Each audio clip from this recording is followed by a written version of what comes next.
ಮಕ್ಳಿದ್ದಿದ್ ಮನೆ ಅಂದಿದ ತಕ್ಷಣ ನಾವೆಲ್ಲರೂ ಚಾಕು, ಕತ್ರಿ, ಸೂಜಿ ಆತರ ಶಾರ್ಪ್ ಚೂಪಾಗಿರೋ ಐಟಮ್ಸ್ ನ ಹುಷಾರಾಗಿ ಎತ್ತಿರ್ತೀರ.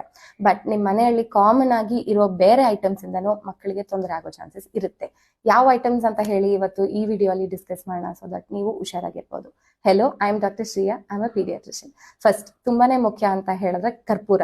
ನೋಡೋದಕ್ಕೆ ಚಿಕ್ಕದಾಗಿ ಬೆಳ್ಳದಾಗಿರುತ್ತೆ, ಆಲ್ಮೋಸ್ಟ್ ಪೆಪರ್ಮೆಂಟ್ ತರ ಅನ್ಸುತ್ತೆ. ತುಂಬಾ ಮಕ್ಕಳು ನುಂಗ್ತಾರೆ.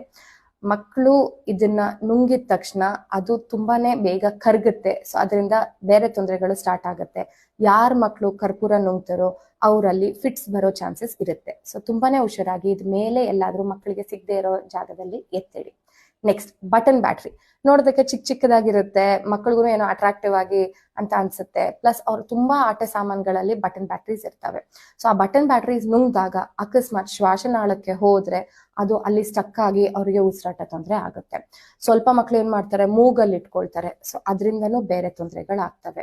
ಇಲ್ಲ ಇನ್ನ ತುಂಬಾ ಪ್ರಾಬ್ಲಮ್ ಅಂತ ಹೇಳಿದ್ರೆ ಅನ್ನನಾಳದಲ್ಲಿ ಹೋಗಿ ಅದು ಸ್ಟಕ್ ಆದ್ರೆ ಅನ್ನನಾಳದಲ್ಲಿ ಮತ್ತೆ ಹೊಟ್ಟೆಯಲ್ಲಿ ಬರೋ ಆಸಿಡ್ ಇಂದ ಆ ಮೇಲೆದು ಲೇಯರ್ ಅಂದ್ರೆ ಬ್ಯಾಟ್ರಿದು ಮೇಲೆದು ಲೇಯರ್ ಕರಗಿ ನಿಮಗೆ ರಾಸಾಯನಿಕ ಸುಟ್ಟು ಗಾಯಗಳು ಅಂದ್ರೆ ಕೆಮಿಕಲ್ ಬರ್ನ್ಸ್ ಆಗುತ್ತೆ. ಇದು ತುಂಬಾನೇ ಡೇಂಜರಸ್. ಎಷ್ಟಾಗುತ್ತೋ ಅಷ್ಟು ಪ್ಲೀಸ್ ಇದನ್ನ ಅವಾಯ್ಡ್ ಮಾಡಿ.